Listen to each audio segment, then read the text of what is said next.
Hi everyone, and welcome back to the Shannon Show. So I've been working on another Get Stuff Done With Me video vlog thing, and I just figured while I'm kind of at it doing stuff, why not get some other videos recorded and up and scheduled. So this is the first out of 2 October book tags for this month.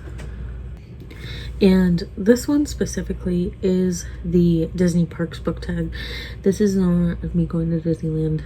Again, if I'm recording this a little bit ahead of time, so right now it's kind of as if all goes to plan. But from the looks of it, geez words, from the looks of it, it will go to plan. So this one is in honor of going to Disneyland, and then I will have a Halloween tag next week, next Tuesday, which I think it won't be October. It won't be Halloween. Yeah, Halloween's on Friday. But I will have a Halloween tag next Tuesday. So this is where we're at. This stack is not as tall as you think. It's just there's a couple of like thicker books. The majority of them are hardcover, so yeah, it takes up more space. So the first prompt to get into this is The Jungle Cruise, a book set along the river. I feel like I had to go with kind of the obvious here.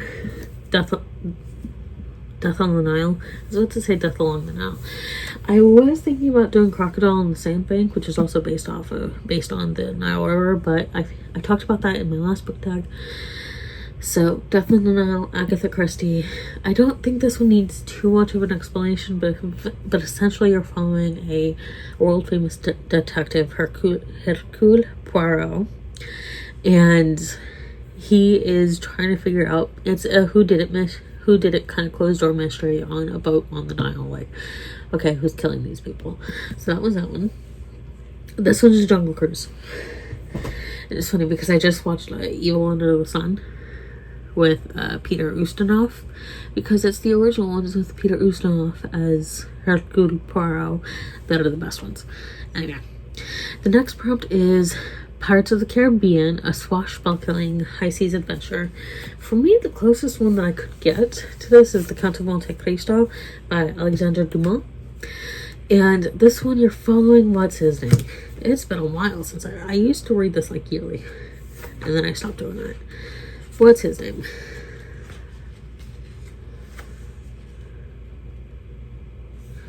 It's not Degas. Edmond Dantes. You're following Edmond Dante as he's essentially accused for something he didn't do. He gets sent to prison, and then he comes back and kind of rebrands himself as the Count of Monte Cristo, and you're following that journey.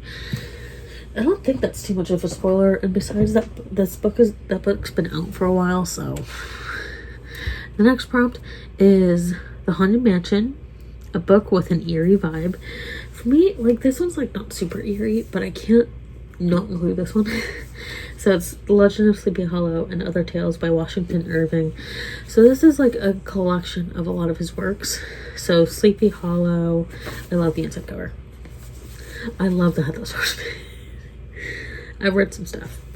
So, okay, I'm trying to find. So, Legend of Sleepy Hollow, The Voyage, Roscoe the Wife, Rip Van Winkle, all that jazz. Then you have The Legend of Sleepy Hollow. So, quite a few tales from Washington Irving. Again, I could not include this one because Disney has their shorts, The Adventures of Ichabod and Mr. Toad. So, you can't not include this one. And there's a lot of other tales that you can read for this one. But essentially, The Legend of Sleepy Hollow, you're following an itinerant schoolmaster named Ichabod Crane who comes upon the small town of Sleepy Hollow. As a teacher, he falls in love with the rich landlord's daughter. And it's basically him and then this town jock, basically Brom Bones, who are vying for her attention, and then one night, Halloween night, Ichabod disappears. So it's a short story, not like, it's kind of hard to not spoil some stuff, and again, it's been out long enough. So the next prompt, I haven't read the next prompt yet, although you can kind of tell who it is. The next prompt is Thunder Mountain Railroad, a thrill ride from start to finish. For me, that was Bravely by Maggie Stiefvater.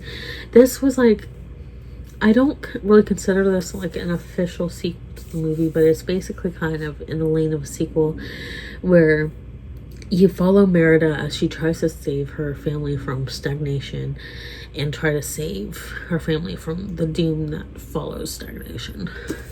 So that's all I'll say about that one. I think I did talk about it in my last book tag video. I don't quite remember. But anyway, so Splash Mountain is the next prompt, and that one is a book set in the Deep South. Now, this one feels very fitting. This one feels super fitting because the prompt that I have for this one is Almost There by Farrah Rashan. I love Princess and the Frog, and this was a well-deserved revamp of the ride. And then this is one of the Disney Twisted Tales book, and in this one you're answering the question, what if Tiana made a deal that changed everything? Basically, she makes a deal with Dr. Facilier. This one, do not read the description, guys. It gives a massive spoiler. Do not read the description. Please save yourselves.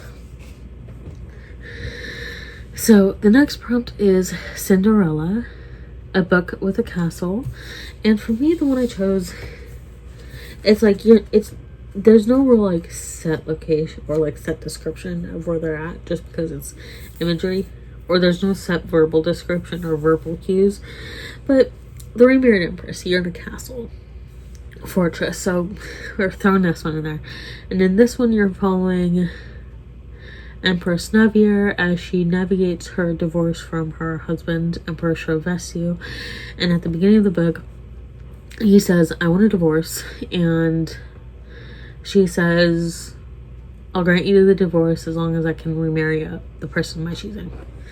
So you need to read it. It's so good. The next prompt is Mad Tea Party, a whimsical book. And for me, what just happened? My hook fell. Don't want to lose my hook. For me, the Mad Tea Party was When You Wish Upon a Star by Elizabeth Lim. She has become a recent favorite of mine within the past 5 or so years. And like, I love her writing so much. In this one, you're answering the what if question of another Disney Twisted Tale. This one, what if the Blue Fairy was not supposed to help Pinocchio? Again, for Disney Twisted Tales, don't read the descriptions. In my opinion, for the Disney Twisted Tales, the less you know, the better. Just go with what's on the front. Just go with the what if question on the front, and please save yourselves. Excuse me. And the next prompt is Matterhorn Bobsleds, a trek through the mountains. And that one for me is Six Crimson Cranes. Again, Elizabeth Lim. I love her writing. This book introduced me to her. I love her writing. I love her works. And in this one, it's basically a Wild Swans, Three Ravens retelling. And you're following Princess Shiori after her father gets remarried to a witch, and the witch turns her brothers into cranes, and she's banished, and she has to figure out how to save her kingdom and herself and her brothers. So, amazing book. And then the next prompt is It's a Small World, a book inspired by another culture. I have quite a few. I could have done quite a few on this one, like Six Crimson Cranes, Bravely. Well, for me, Bravely is like if we're going Eurocentric, Bravely, Scottish. Non-Eurocentric, Six Crimson Cranes, Remarried Empress. The one I chose for this prompt, and I also have like a bunch of manga, so the one I chose specifically for this prompt is Yashahime, and you can see volume 1. And in this one, you're following like the next generation of the Inuyasha crew, and I don't want to say too much because you don't have too much spoilery stuff for Inuyasha, but it is kind of spoilery, especially if you haven't watched Inuyasha. So essentially you're following the next generation and the big baddie that they have to go up against. And then the very last prompt, I didn't include it in the stack because space-wise on my desk, but the very last prompt is Space Mountain, a fast-paced space opera. The closest one I could kind of think for this one, this was one that I did not have a good option for, just because I don't read a lot of sci-fi, and the closest one, and I don't really read a lot of sci-fi that would be considered space opera, but again, the closest one for me was Magic Knight Rayearth, just because of its setting. It is kind of sci-fi-ish, set in another world, set on another planet, basically in another dimension. So in this one, you're following 3 girls, Hikaru, Umi, and Fu, as they're transported to another world to save that other world. So this one, I grew up in this. I need the 75th anniversary editions of the second part, but yeah, we're gonna get there eventually. I'm gonna have both parts. But I'm also gonna build up, one second. I'm trying to build up my Barnes & Noble rewards so that my Barnes & Noble rewards can cover a good majority of that purchase, because it is kind of expensive.